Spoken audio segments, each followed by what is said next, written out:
Salut à tous! Aujourd'hui, HistoGuide se trouve à Runsenheim, dans le nord de l'Alsace. À proximité de ce petit village se trouvent deux casemates de la ligne Maginot qui ont une particularité, c'est qu'elles sont reliées par une galerie. Ce n'est pas une particularité rarissime, mais ce n'est pas non plus une particularité commune sur la ligne Maginot. Cette galerie permet aux équipages des deux casemates de communiquer, de se déplacer de part et d'autre d'une voie de chemin de fer qui existait avant la construction des deux casemates. C'est à la découverte de cet ensemble que je vous invite aujourd'hui. Voici notre situation géographique. Nous nous trouvons sur la voie de chemin de fer qui va de Haguenau à Rastatt en Allemagne. Nous regardons ici en direction de Haguenau. Le problème étant évidemment la continuité de feu sur la ligne Maginot entre le nord qui se trouve par ici, donc la suite de la ligne Maginot se trouve dans cette direction, et le sud dans l'autre sens ici. Cette voie de chemin de fer sur sa butte constitue un problème puisqu'il s'agit d'un barrage naturel. Il faut alors construire des casemates de part et d'autre du talus de manière à pouvoir défendre ce secteur. On a donc construit deux casemates. Alors nous sommes ici sur les dessus. Vous avez là derrière cette masse grise. Ça, c'est la cloche d'observation, donc une tourelle en acier fixe qui permet d'observer et de tirer de la casemate nord. Une galerie se trouve ici sous nos pieds et la casemate sud se trouve ici. On distingue là derrière dans la brousse la cloche de la casemate sud qui se trouve ici. Les deux casemates sont des exemples typiques des casemates de la ligne Maginot. Il s'agit de casemates d'infanterie, c'est-à-dire qu'elles ne sont pas armées de canons, ce qu'on appelle de l'artillerie, mais ce sont uniquement des armements légers, petits canons anti-chars ou mitrailleuses. Alors vous avez ici l'extérieur de la casemate sud qui, sur le dessus, se distingue par cette dalle de béton de 2,50 m d'épaisseur. Et en dessous, vous avez ici, bien à l'abri des bombardements, vous avez les créneaux de tir. Alors, trois créneaux de tir. Un premier créneau qui est ici sur la droite, qui est un petit créneau de défense rapproché à part mitrailleuse. Ici, vous avez un créneau pour deux mitrailleuses. Et enfin, ici, vous avez un autre créneau pour mitrailleuses. Les mitrailleuses pouvant être, lors des nécessités, pouvant être alternées avec un canon anti-char. Devant la façade se trouve un fossé, ce qu'on appelle un fossé diamant. Alors ici, il est rempli d'eau. Normalement, il est vide. Seulement là, l'évacuation d'eau est bouchée, l'égout est bouché, donc il s'est rempli au fil des années d'eau. Normalement, il a plusieurs mètres de profondeur. Il y a ici un petit créneau qui permet de tirer à l'intérieur de ce fossé. L'objectif de ce fossé, dit fossé diamant, est d'empêcher l'ennemi d'approcher des créneaux. Et d'autre part, il doit permettre de récupérer les éléments, les bouts de béton, les débris qui vont tomber du dessus de la casemate. Ils vont aller s'empiler au fond de ce fossé, n'obstrueront donc pas les créneaux, ils n'empêcheront pas le tir. Alors nous allons nous approcher de l'entrée de cette casemate. L'entrée se trouve ici sur la gauche et nous allons passer à l'intérieur. Nous voici devant la porte d'entrée de la casemate.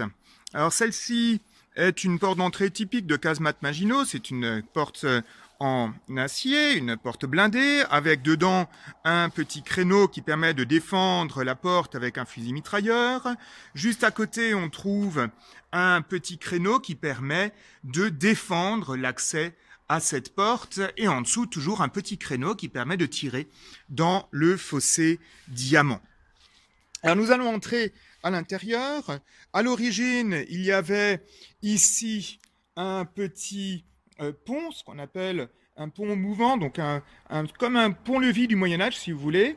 Ce petit pont qui permettait donc d'éviter que l'ennemi n'entre trop facilement à l'intérieur. Aujourd'hui, heureusement, il y a une planche qui nous permet d'aller à l'intérieur de cette casemate sans encombre.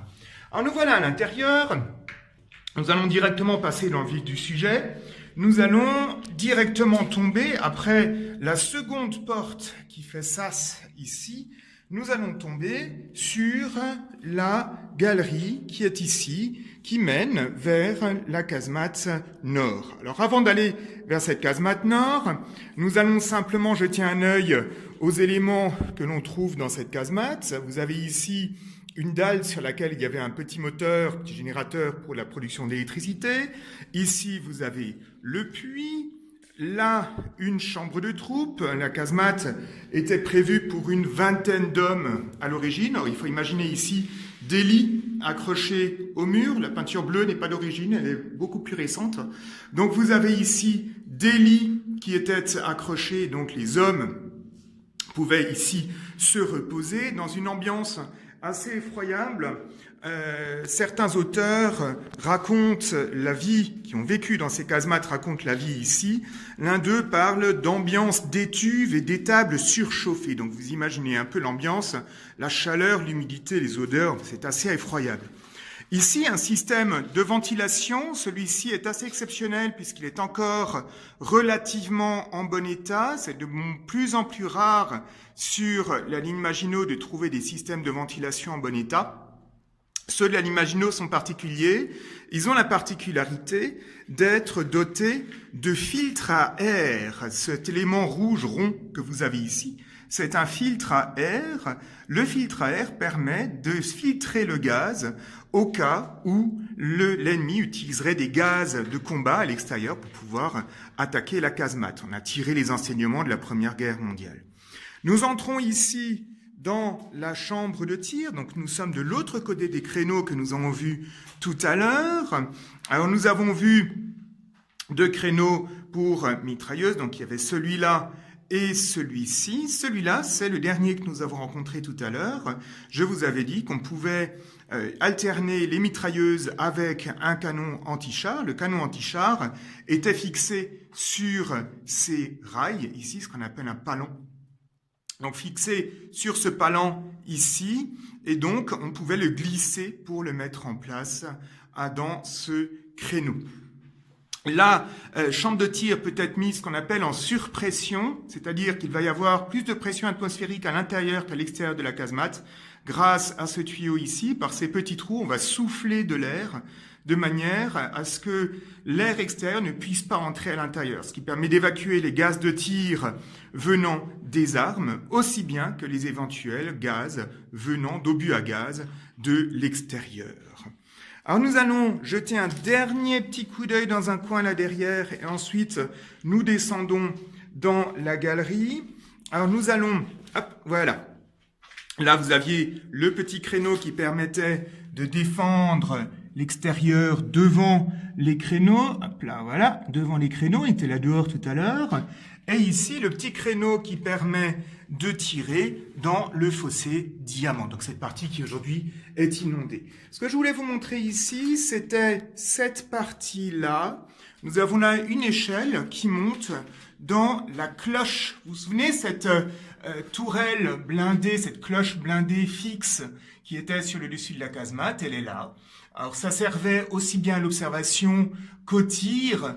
Il y a là un plancher en noir. Ce plancher est un plancher que l'on peut monter et descendre de manière à ce que l'observateur puisse être à son aise. Il y a ici le système de crémaillère qui permet de monter et descendre ce petit plancher. Et là, vous avez l'échelle qui permet de monter et descendre de cette cloche.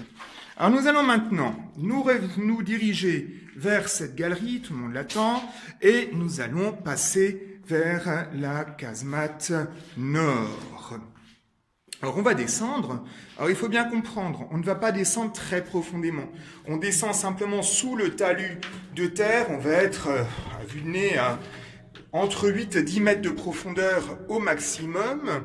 Cette galerie n'est pas une galerie qui a été creusée sous la terre, elle a été construite directement en béton. L'ensemble de la construction est une construction en béton.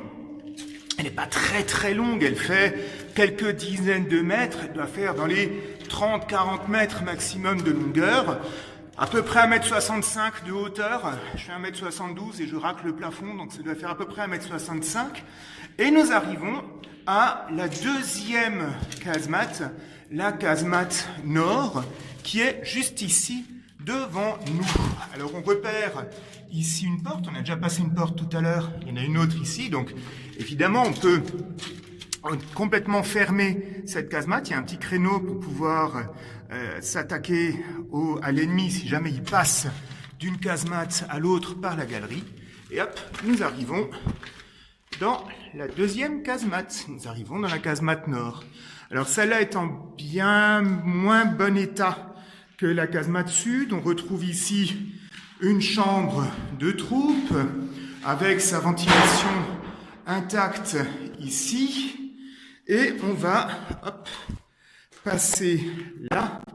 On se retrouve ici avec la ventilation qui là est en bien plus mauvais état, puisque la chambre de tir a subi une explosion intérieure. Vous voyez ici là le mur de la chambre qui a été soufflé. Et la chambre de tir est ici. Le rail le palan du canon anti-char a été ici détruit. Alors, très vraisemblablement, cette explosion est postérieure à la guerre, ou en tout cas postérieure à 1940. Il n'y a pas eu ici de combat qui ait pu provoquer cette explosion. Et nous allons enfin sortir. Voilà la sortie de cette casemate nord. On va repasser le pont et nous voilà de l'autre côté de cette casemate, donc à la sortie de cette casemate nord. Cette petite vidéo est maintenant terminée, j'espère qu'elle vous a plu. Si c'est le cas, je vous invite à la commenter, à la partager. Et sur ce, je vous dis à bientôt pour de nouvelles aventures.